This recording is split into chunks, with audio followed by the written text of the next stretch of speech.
Hi, I'm Ram Gopal from presentationprocess.com. In this video, we will talk about a few important PowerPoint tips for teachers. So let us jump right in with the first tip.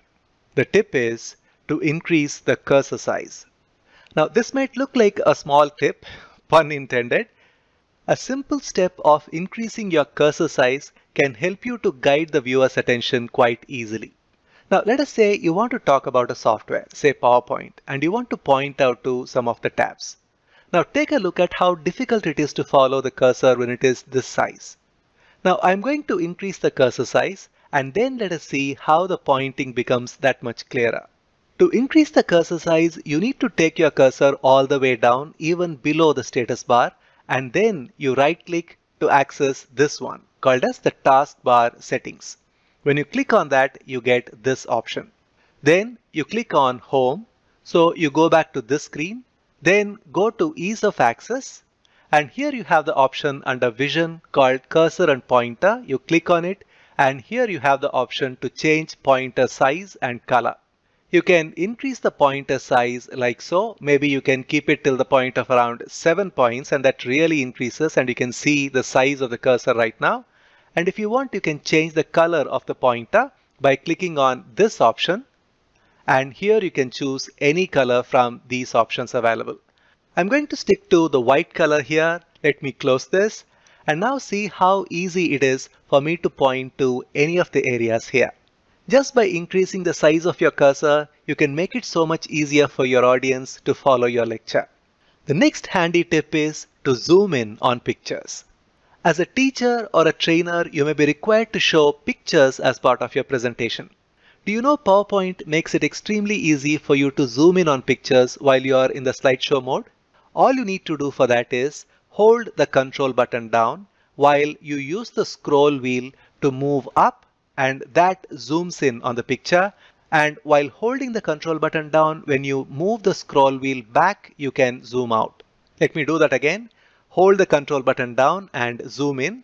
And while I am zoomed in, it is possible for me to move my picture like so that I can get the viewer's attention to different areas of the slide. And once I am done zooming in, I can just hit my escape button to get the slideshow the way it was. So the next time you want to present pictures, make sure you use this handy functionality of zooming in to your pictures. The next handy tip is to annotate with Pen tool. Whenever you want to record video lessons of your lectures, especially the maths lectures or even science lectures where you need to draw diagrams, this useful option of being able to write on your screen with Pen tool can come in quite handy. But there is one caveat here. While you can always annotate using your mouse, it'll be handy to have a graphic tablet and pen so you can draw freely on your screen. For example, if I have to make this presentation on the anatomy of thorax, the way I would explain with my pen tool is like this. I would draw around the area that I want to highlight. Can you see here? It is much easier for the audience to follow what I'm saying when I draw like this. And then I say that this is clavicle. Can you see? It is easy for me to write my text when I have a graphic tablet and pen. I can make quick marks like this is scapula. Can you see? It is so easy for me to point and write my notes. And at any point of time you want to erase some part of what you've written, you can go to the option here called Pen. When you click on it, you get this menu. And here you can go for Eraser, and then you can erase part of what you've written, and then you can rewrite. And to claim the pen back, you can go back to the same tool and say Pen. Now you can write whatever that you need to write once again. It is that easy for you to use your pen and eraser. And if you want to erase all that you have written, you can always hit E and that gets erased. And you can write once again and that will be stored. Now what I mean by storage is when I hit escape, PowerPoint asks you this question, that is, do you want to keep your ink annotations? When you say keep, you can see that the annotation is stored, so you can always refer to this annotation whenever you go back to this lecture. So make sure that you annotate with Pen tool, especially when your subject is around maths, science, engineering, etc. The next important tip is number your slides.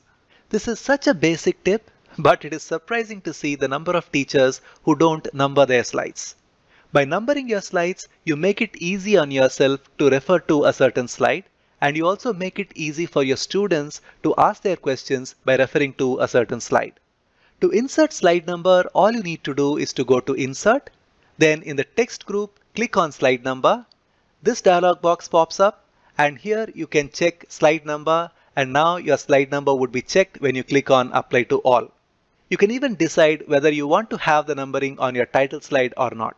If you don't want to show numbering on your title slide, you can check this option and then say Apply to All, and you can see we have slide number available on every single slide. If you want to increase the size of your slide number, you can go to View, go to Slide Master, and go all the way up and go to this big one called as the Master Slide. Then here you can see the option for slide number. You click on that and then go to Home and increase the font size like so. You can even change the font color and then go to Slide Master and say Close Master View. Now you can have your slide number fairly big. Always make it easy for your students to refer to a certain slide by adding a clearly visible slide number. The next useful tip is to hide your backup slides. Now let us say in the lecture I talk about scapula, and then one of the students wants to know more about scapula. In such situations, what teachers normally do is to hit Escape and then go to Slide Sorter View and then look for the slide where they have additional information about scapula, and then they double click and then go to Slideshow, and the entire flow is broken. Do you know it is possible for you to hide certain slides in your slide deck and have them as backup? And you can access those hidden slides by just typing the slide number and by hitting Enter. Let me show you what I mean by that. Let me hit Escape. Let us go to the Slide Sorter View. Let us say I want to hide this particular slide. I can right click on that slide and I can go to Hide Slide option. Now that slide is hidden, which means when I go to the first slide here, go to Slideshow View, go to the second slide, and then when I hit down, you can see my slideshow ends because the third slide is hidden. Now, if I want to access the third slide, all I need to do is to hit the number 3 on my keyboard and hit Enter. Now I go to that hidden slide and I can present my points. When I want to go back to the earlier slide, I can type the number of the slide and hit Enter. Now I am back to where I was. And if you think that you may not remember the slide number of the hidden slides, then you can create a simple hyperlink to the hidden slide. For example, I can add a small shape on the slide in the corner like this triangle and keep it over here, and then rotate it right like so, and then I can link this shape to the hidden slide. I can right click on this, go to Link, and then go to Place in this document. I know that this is the hidden slide because it shows very clearly that it is hidden with this parenthesis. When I click on that, I can check whether it is the same slide, and when I am happy with it, I can say OK. Now when I go to Slideshow, I can click on this to access the hidden slide. Of course, you also need to have a connection back to the original slide.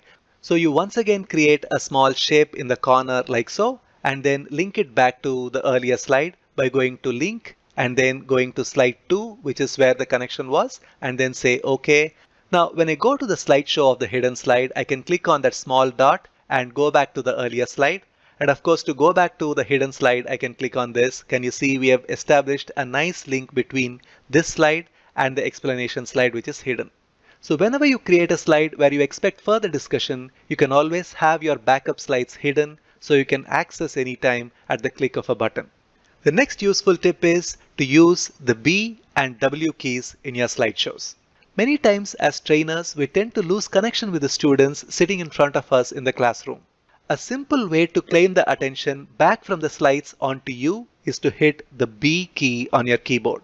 And when you do that, immediately the screen goes black and the attention shifts to you. You can engage with your students, and once you are done engaging, then you can always hit Enter and get back to the slide. And the other handy key that I personally use in a boardroom is W key. In most boardrooms, the projection is made directly onto the whiteboard. So the W key can come in quite handy at that point. All I need to do to scribble some additional points on the slide is to hit W. So my screen now becomes a whiteboard. Then I can write my additional points like so. Can you see here? This is so much easier for me to write my additional points or my keywords so that the audience remembers the spelling and follows what I have to say. And once I am done talking about the point, I can hit escape and I am back to my original slides. So make sure you use the B and W keys in your lectures. The next useful tip is to access slide notes discreetly using the presenter view. If you use PowerPoint in your classroom, then I hope you know how to use presenter view in PowerPoint. If you don't know how to use presenter view, then go to Presentation Process YouTube channel, search for presenter view and watch that video so you can use a very handy tool to enhance your presentations. Now let us say you are on slideshow mode and you want to access your presenter view.